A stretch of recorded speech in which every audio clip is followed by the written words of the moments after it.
Hey, how's it going out there today, everybody? Hope everybody's having a great day. Welcome to the channel. I'm your host, Cash, and this is Trucker News, or as some people like to say, hashtag Trucker News. Yeah, what is Trucker News? I'm a literate truck driver. I'm going to read the news to you, trying to make it entertaining as I can, but they're trying to get to the stories I think you need to know. So if you're into that, hang with me. If you make it to the end, hit the like button. If you like what you see and you make it to the end, hit the subscribe button. Share it with all your friends and whatnot and all that business. Whatever. I'm over all that. Don't share it. Share it. I don't care. Let's get to the stories here today. Commercial vehicle travel ban ordered in Colorado. Woo! Come on now. Come on now, Colorado. Extra police patrols have been ordered on I-64 construction zone after 3 semi-trucks crash in a 24-hour period. Ouch.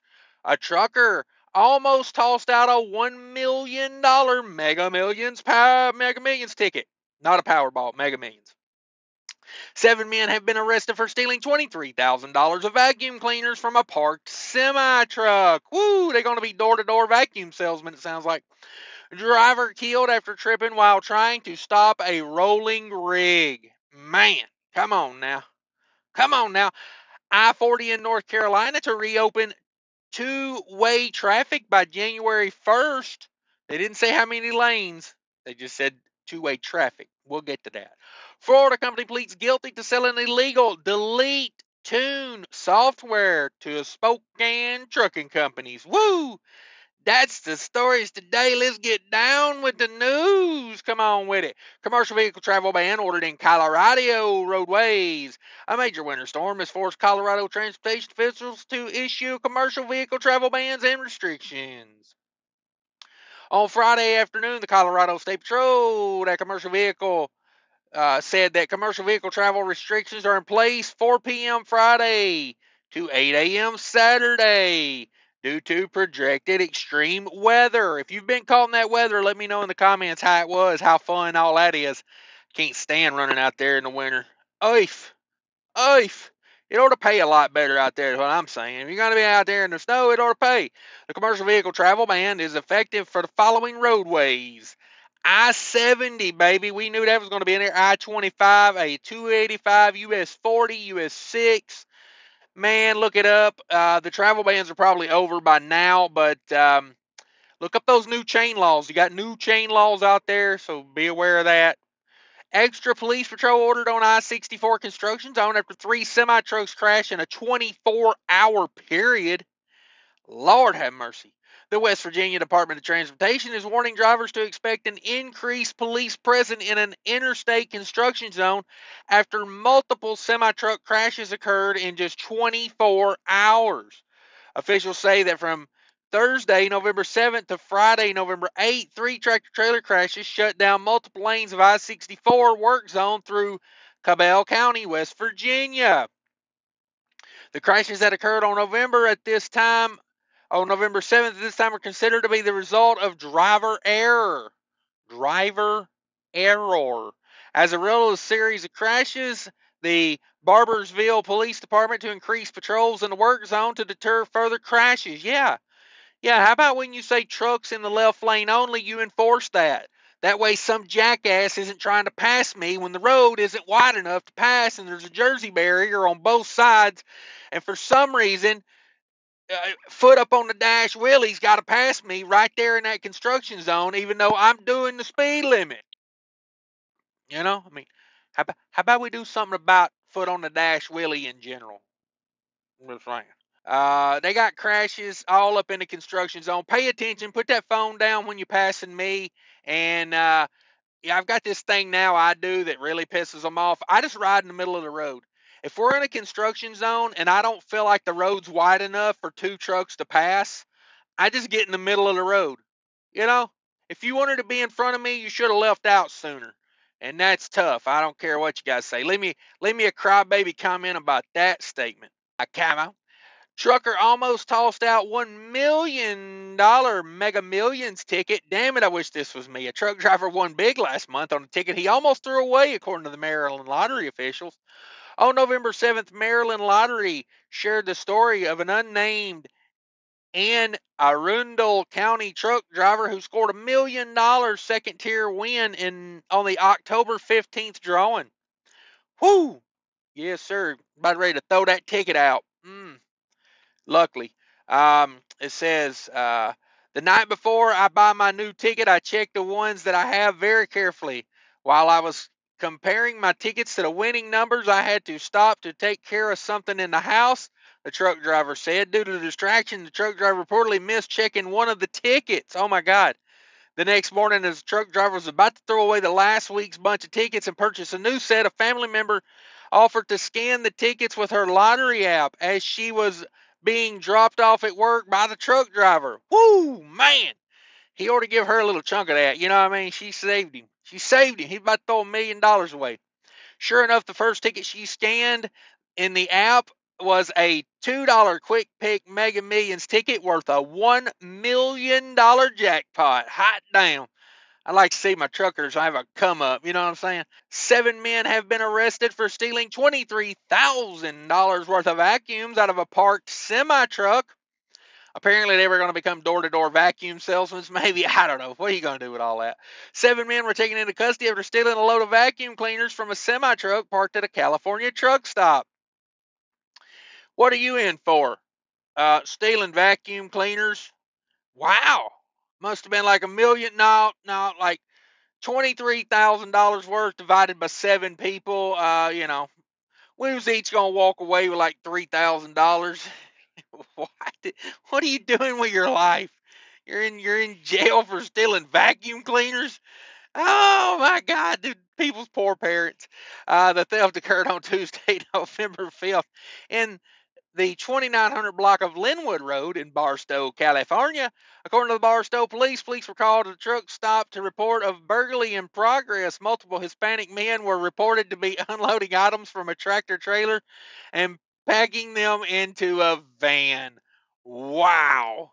Wow. I mean, hey, what are you going to get your wife for Christmas? Christmas coming up. Get her a new vacuum cleaner from your Hispanic friend out of a van. I'm just saying. Two birds, multiple stones there. When officials arrived, they spotted the men who promptly fled the scene in the loaded van. Officers attempted to stop the van, but 62-year-old Victor Ramirez, who was behind the wheel, refused to stop and led people on the police chase. Oh, this story's too good. Too good. You steal a van full of vacuum cleaners and then you try to get away in a van. Like, oh man, this guy Ramirez, the genius Ramirez, says he eventually stopped the vehicle near Osborne Road and Agate Road. And the occupants fled on foot. Oh, I'm sure they did. It probably looked like a damn clown car when they pulled that sumbitch over. They was probably coming out the windows, out the roof vent. As 7 suspects were eventually located with the help of the K9 unit and the aviation unit. They have since been booked in the San Bernardino County Sheriff's Department jail. Officers later recovered 100 Shark vacuums valued at approximately $23,000, which were returned to the victim. Yeah, there you go, man. Whew, what's this world coming to? We're here stealing vacuum cleaners. Stealing vacuum cleaners. Driver has been killed after tripping while trying to stop a rolling rig. I talked to a buddy the other day about this. I'm going to say within the next 5 years, parking brakes on semis will be automatic. That's what it'll do. When you shift it to neutral, the brake will come on automatically. It's just coming. I mean, you see too much of this now. The driver was killed by his own semi-truck after a truck rolled over him on Wednesday night. Man, if that thing's gone, let it go. I mean, come on. Accident happened on November 6th in an industrial park on the 800 block of Calcon Hook Road in Darby Township, Pennsylvania. According to the Delco Times, the driver was securing the trailer door on the tractor trailer after getting loaded when the rig began to roll. The driver ran to the cab to try to stop the truck, but tripped and fell, causing him to be ran over by his own truck wheels. The driver's wife was asleep in the truck cab at the time of the incident, which was caught on surveillance video. Police are utilizing the video to determine exactly what happened. It looks like he trips and falls, and by that time, the trailer rolls over him. His wife was sleeping in the cab when the accident transpired. It's just tragic. The driver was pronounced dead at the scene. No further information has been released. Damn it, boy, you gotta let that go. You can't, I mean, it's hindsight's 2020, but damn, come on. Let's talk about the I-40 closure. I-40 in North Carolina to reopen in two-way traffic by January 1st. There you go. North Carolina Department of Transportation says that I-40 will reopen to two-way traffic by the first day of 2025. Boy, can you imagine holiday traffic through there? Holy Lord, holiday traffic. North Carolina DOT issued plans on reopening I-40 through Pigeon River Gorge after several weeks of closure due to catastrophic damage from Hurricane Helene, when 4 swaths of eastbound I-40 were washed away. Officials say that a contractor stabilization project on the westbound lanes of I-40 in the gorge should provide enough room for vehicles to travel at 40 miles an hour in one lane in each direction over a 9-mile stretch of the gorge in Tennessee. Wow, a 9-mile stretch of one-lane interstate. Can you imagine the backup on that thing? They say, we are optimistic that our contract partners can complete the work, establish one narrow lane in each direction, and create a safe work zone for the long-term restoration.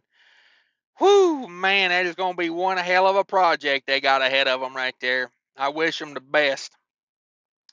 Florida company is going to plead guilty to selling illegal delete tune software to a Spokane trucking company. Woo!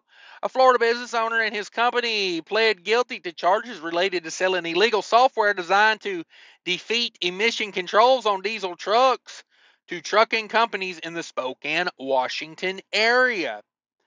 Ryan Hugh Milken and his company, Hardaway Solutions, pled guilty to conspire to violate the Clean Air Act, according to an October 24th, 2024 release from the U.S. Attorney's Office for the Eastern District of Washington.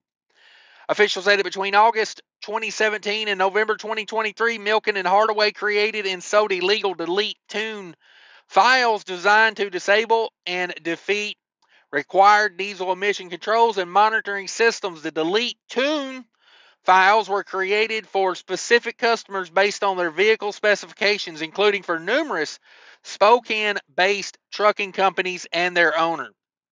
Thanks for watching Trucker News, everybody. I much appreciate it. Smash that like button.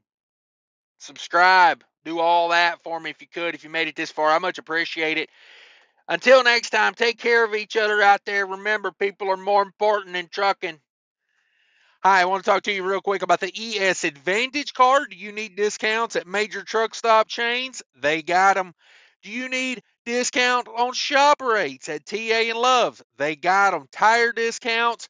They even got health insurance now. Click the link down below. Easy application, no credit check. Sign up. They give you a call back. They'll take all your information, and you'll be in the network.